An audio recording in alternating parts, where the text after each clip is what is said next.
అందరికీ నమస్కారం. ఇవాళ కొన్ని జరిగిన సంఘటనలు వీటి మీద చిన్న చర్చ అవసరం అని చెప్పి మిమ్మల్ని పిలవటమైంది. ముఖ్యంగా ముందు చెప్పుకోవాల్సింది, నిన్నంతా టీవీల్లో హడావుడైంది పోలీసు ఘనకార్యం. సో ఈ పోలీసు ఘనకార్యానికి మరి అదే పోలీసులు నామినేట్ చేసిన అఘాయిత్యానికి లింకులు ఉన్నాయి కాబట్టి ముందు అది మాట్లాడదాం. సో విజయవాడ పోలీసులు ఎవరో కుక్కల నాగేశ్వరరావు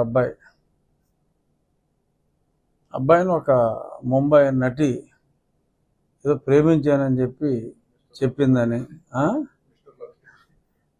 ఏదో లవ్ స్టోరీ అని ఇవాళ ప్రముఖ దినపత్రికలు రెండిట్లో సాక్షి తప్ప క్షమిస్తారు మరి అలా ఉన్నప్పుడు సాక్షి తప్ప వచ్చింది. సో బట్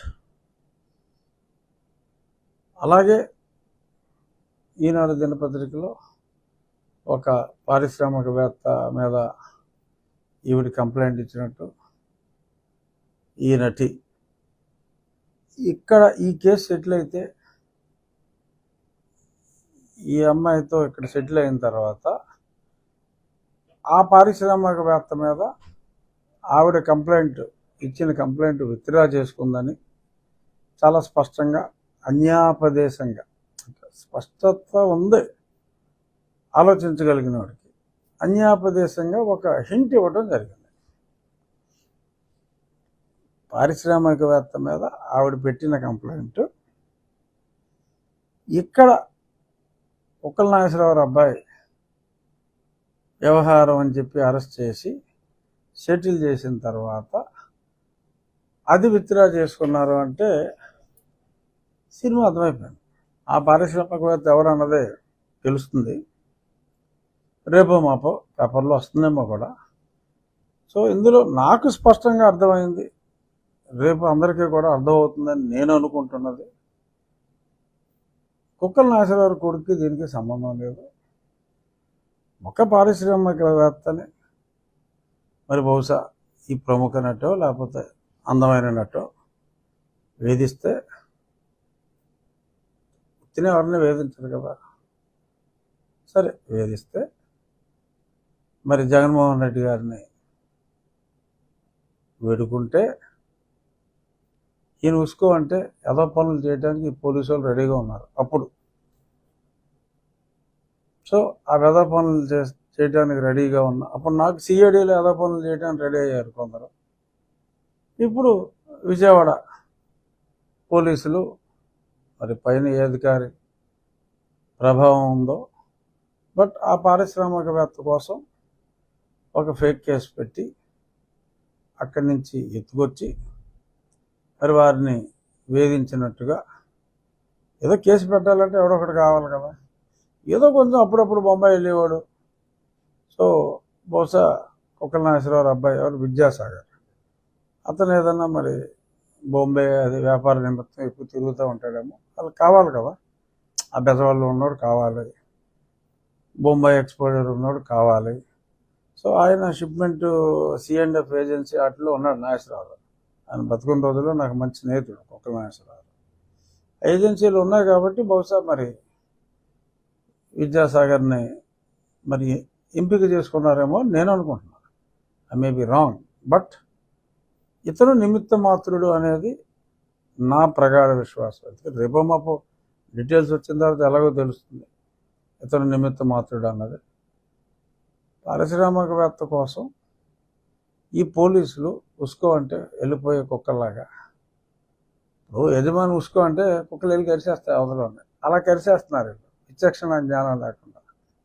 మరి బాంబే నుంచి అరెస్ట్ చేసి తీసుకురావాలంటే అక్కడ లోకల్ పోలీస్కి ఇన్ఫామ్ చేయాలి.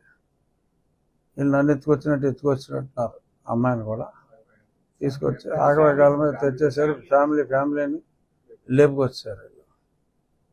పోనీ పెట్టింది ఏదన్నా ఒక 5 కోట్లు డిమాండ్ చేసిందన్నా కూడా కొంచెం 5 లక్షల కోసం 5 లక్షలు డిమాండ్ చేసిందట. ఇల్లు ఫ్లైట్లో వెళ్ళి వాళ్ళు వేసి రావడానికి ఎంత ఖర్చు అవుద్ది? అసలు లాజిక్ ఉండాలి కదా. సో మరి నాకులాగా రాజద్రోహం కేసు పెట్టారా? కాదు. నన్ను 5 లక్షలు అడుగుతుందండి అని చెప్పి ఇతను పోలీసుకి కంప్లైంట్ ఇస్తాడు. ఎవడన్నా బొంబాయి వెళ్ళి అక్కడ పోలీసుకి ఇన్ఫర్మేషన్ కూడా లేకుండా వేసుకొచ్చేస్తారండి. అది అసలు నవ్వుతారు. సో అంచేత క్లియర్గా అర్థమైపోయింది. ఇక్కడ పారిశ్రామికవేత్త బాగానే ఉంటాడు, జగన్మోహన్ రెడ్డి బాగానే ఉంటాడు. రేపొద్దున బలైపోయేది అప్పటి పోలీసులు, విజయవాడ పోలీసులు. అప్పుడెవరో కాంతి రాణా టాటా, గున్ని వీళ్ళు ఉన్నారట. మరి ఆ ఓవర్ ప్లే చేసింది ఇద్దరిలో ఒకరా? ఇద్దరితో పాటు కలిపి ఆయనకి ఆదేశాలు ఇచ్చిన ఆ పై వ్యక్త అనేది మనం త్వరలో చూస్తాం. బట్ డెఫినెట్గా ఇది నన్ను ఎలా అయితే అప్పటికప్పుడు ఎత్తుకొచ్చారో ముందే ప్లాన్ చేసి, ఇది అటువంటి కేసు. సరే, ఇప్పుడు నా కేసు గురించి మాట్లాడాను కాబట్టి ఇవాళ మధ్యాహ్నం పోస్ట్ లంచ్ రావాలి. Item number 73 Vijaypal bail petition. అన్ని వివరాలు క్లియర్గా ఉన్నాయి. సో కాబట్టి అతనికి బెయిల్ వస్తుంది అని నేనైతే భావించట్లా. నాకు అందిన సమాచారం మేరకు అతను ఇంకా పరారీలోనే ఉన్నాడు.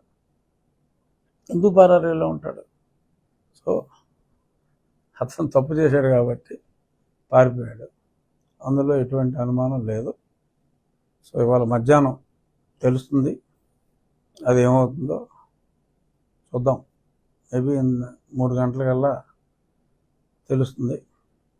మనం లాస్ట్ టైం వచ్చింది పాల్ లాయరే టైం అడిగాడు, విజయపాల్ లాయరే టైం అడిగాడు లాస్ట్ టైం. అది ఇప్పుడు వాయిదా పడింది.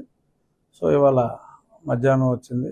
డెఫినెట్గా నాకైతే తప్పకుండా న్యాయం జరుగుతుందనే నమ్మకం పూర్తిగా ఉంది, అందులో ఎటువంటి సందేహం లేదు.